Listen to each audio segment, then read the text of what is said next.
Usaha baru Sarwendah libatkan Betran Peto, aktivitas sembuhkan kista di otak. Proses perceraian Sarwendah dan Ruben Onsu saat ini masih bergulir. Dicerai Ruben Onsu, Sarwendah kini ajak Betran Peto jajal hobi baru. Hobi baru ini ia lakukan lantaran berkaitan dengan penyakit kista di batang otak yang diidapnya. Sudah lama pisah rumah dan berproses cerai, Sarwendah dan Ruben Onsu nyaris tak pernah lagi tampil berdua. Keduanya kini sibuk dengan kegiatan masing-masing jelang berstatus janda dan duda.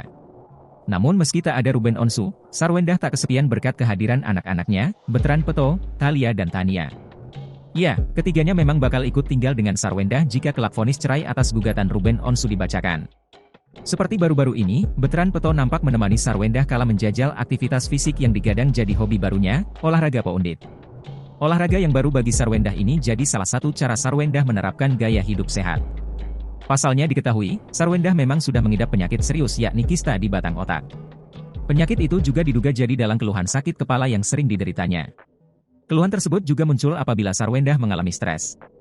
Rasa sakit kepala tersebut sebenarnya bisa diatasi dengan obat pereda nyeri, tapi bagi Sarwendah, itu bukanlah solusi yang tepat. Ibu 3 anak itu juga tidak mau menjalani operasi lantaran risiko yang bisa mengancam nyawa. Karena itulah Sarwendah memilih untuk mengubah gaya hidupnya menjadi lebih sehat. Jadi kayak maunya hidup lebih sehat lagi, lebih menyayangi diri lagi. Terus kan, olahraga juga menjadi salah satu pilihan yang tepat lah, ujar Sarwendah. Tak kalah dari Sarwendah dan Betran Peto, Thalia dan Tania juga kini aktif melakukan aktivitas fisik seperti tarian modern.